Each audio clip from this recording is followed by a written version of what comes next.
Qu'il s'agisse de guerriers antiques, de scientifiques fous ou même de puissants robots, chaque méchant apporte quelque chose d'unique à Sonic. Et certains d'entre eux sont tout simplement diaboliques, tandis que d'autres ont une histoire plus profonde, qui les rend plus tragiques que franchement mauvais. Alors, entrons dans le vif du sujet.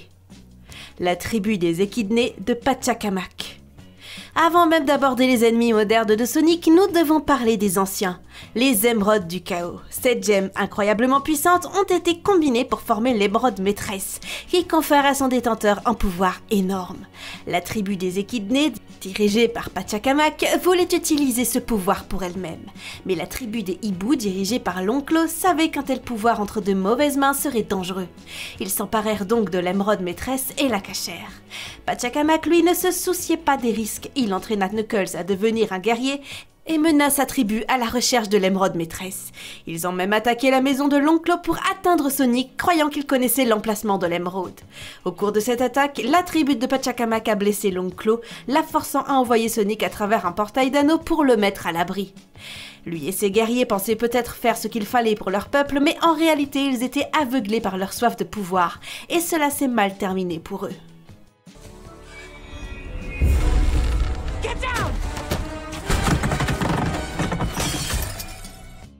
Le docteur Robotnik.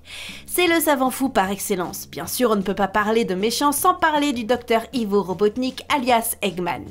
Depuis le début, il est obsédé par Sonic.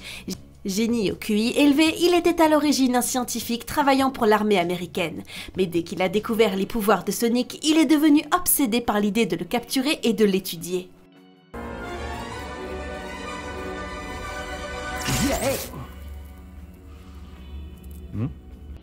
Après sa première défaite, il est resté bloqué sur la planète champignon pendant des mois, survivant en construisant des gadgets à partir de champignons, ce qui est impressionnant, je ne vais pas vous mentir. Mais lorsqu'il est revenu sur Terre, il s'est associé à Knuckles, lui faisant croire qu'ils avaient un ennemi commun, Sonic. Finalement, Robotnik a trahi Knuckles, a volé l'émeraude maîtresse et est devenu encore plus puissant. Mais bien sûr, Sonic, Tails et Knuckles l'ont vaincu à la fin du film. Ce qui fait de Robotnik un méchant si amusant, c'est sa personnalité. Il est complètement fou, mais aussi bizarrement charismatique. Il est intelligent, mais son excès de confiance le mène souvent à sa perte.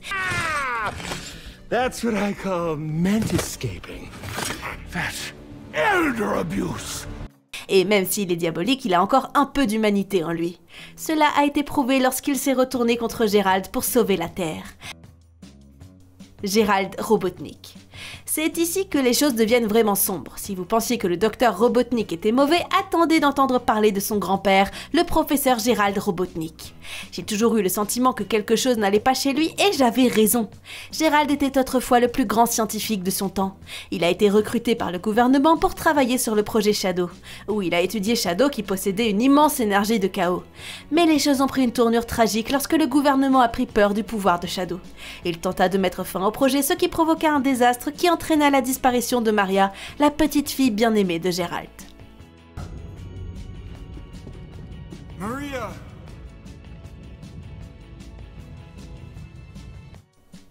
Après cela, Gérald a perdu la tête. Il fut arrêté, mais en prison, il prépara secrètement sa vengeance contre l'humanité. Il a conçu le canon à éclipse, une arme massive capable de détruire la Terre, et lorsqu'il a enfin été libéré, il a prévu de l'utiliser. Il a même manipulé son petit-fils, le docteur Robotnik, pour qu'il l'aide, mais les véritables intentions de Gérald ont fini par être dévoilées. Ce qui fait de lui un méchant si effrayant, c'est que contrairement à Ivo Robotnik, qui ne cherche que le pouvoir et le chaos, Gérald est animé par la haine et le chagrin les plus purs. C'est ce qui le rend encore plus effrayant. L'agent Stone. D'accord, celle-ci fait mal. L'agent Stone est probablement le personnage le plus tragique de cette liste. Il a commencé par être le fidèle assistant de Robotnik, l'aidant dans tous ses plans fous, mais lorsque Robotnik a été banni, Stone a été abandonné, forcé de vivre une vie normale en tant que propriétaire d'un café. Doctor, I have a bad feeling about this. I don't think your grandfather's been completely honest with us. There's something Shadow said. Lorsque Robotnik est revenu, Stone a été ravi de le servir à nouveau, mais au fil du temps, il s'est rendu compte d'une chose. Sa loyauté ne lui a pas été rendue. Il a commencé à remarquer que Robotnik l'écartait ou l'ignorait constamment. Même lorsque Stone a essayé de l'avertir des véritables intentions de Gerald, Robotnik l'a simplement repoussé. Et à la fin, lorsque Robotnik s'est sacrifié, c'est Stone qui a été le plus durement touché. Il avait passé sa vie à suivre cet homme et maintenant il était à nouveau seul. Honnêtement, je me sens vraiment mal pour Stone. Ce n'était pas un vrai méchant, juste quelqu'un qui était aveuglément loyal à la mauvaise personne. S'il revient dans Sonic 4, je me demande s'il sera toujours un méchant ou s'il changera de voix. Don't do this, Doctor, please! Stone, you are more than a sycophant to me. Metal Sonic. C'est là que les choses deviennent intéressantes. Metal Sonic est en fait Sonic, mais sans le cœur, l'âme, le libre arbitre. Dans les autres projets, il est construit par Robotnik, mais pour le film, il a peut-être été fabriqué par quelqu'un d'autre. À la fin de Sonic 3, nous avons pu l'apercevoir en action. Il a tendu une embuscade à Sonic dans la forêt, montrant ainsi sa puissance de feu. Mais au moment où les choses se gâtent, plusieurs Metal Sonic apparaissent et encerclent Sonic. C'est alors qu'Amy est intervenu, les écrasant avec son marteau. Cette scène était impressionnante. Knuckles. Au début, Knuckles était présenté comme un guerrier déterminé à vaincre Sonic. Il pensait que Sonic était son ennemi et qu'il devait honorer sa tribu tombée au combat en récupérant l'émeraude maîtresse. Mais ce qui rend son histoire si captivante, c'est qu'il était mal avisé et non diabolique. Knuckles a été élevé dans l'idée que la cause de sa tribu était juste, mais en passant plus de temps avec Sonic et Tails, il a commencé à remettre en question ce qu'on lui avait enseigné. Et lorsque Robotnik l'a trahi et a volé l'émeraude maîtresse pour lui-même, Knuckles a réalisé la vérité. L'obsession de sa tribu pour le pouvoir a causé sa perte et il a failli commettre la même erreur. Son arc de rédemption a été l'un des meilleurs moments du deuxième film. Au lieu de poursuivre le cycle de la vengeance, il a choisi une nouvelle voie. À la fin du film, il est devenu l'allié de Sonic et de Tails, prouvant que parfois la vraie famille est celle que l'on choisit. Whoa, you fixed it. I've spent my whole life questing for this. Now I have it. Now we have it. Shadow. Bon, j'ai gardé le meilleur pour la fin. Shadow le hérisson. Mon méchant préféré, Shadow, a été créé dans le cadre du projet Shadow. Mais après la perte de sa meilleure amie, Maria, il a été rongé par le chagrin et la colère.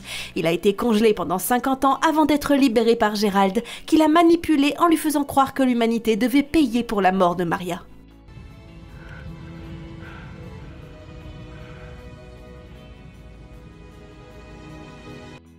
Cela a conduit Shadow sur une voie sombre où il s'est allié à Robotnik et a failli anéantir la Terre. Mais lorsqu'il a affronté Sonic, tout a changé. Sonic a remis en question sa façon de penser, l'obligeant à affronter sa douleur. Et lorsque Shadow a finalement réalisé que Maria n'aurait pas voulu cela, il s'est retourné contre Gerald et a aidé Sonic à arrêter le canon à Eclipse. J'aime non seulement les pouvoirs de Shadow, mais aussi son apparence. Il est tellement évident que son apparence est synonyme de pouvoir, et il y a autre chose, il a survécu. Et maintenant, dans Sonic 4, il doit découvrir qui il est vraiment. Rejoindra-t-il l'équipe des hérissons ou restera-t-il seul comme le veut sa nature? C'est ce qui fait de lui un personnage si étonnant et j'ai hâte d'en savoir plus sur lui.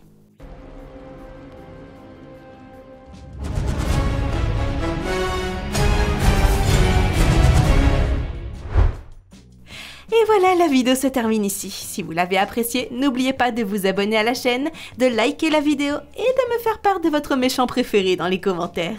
Au revoir!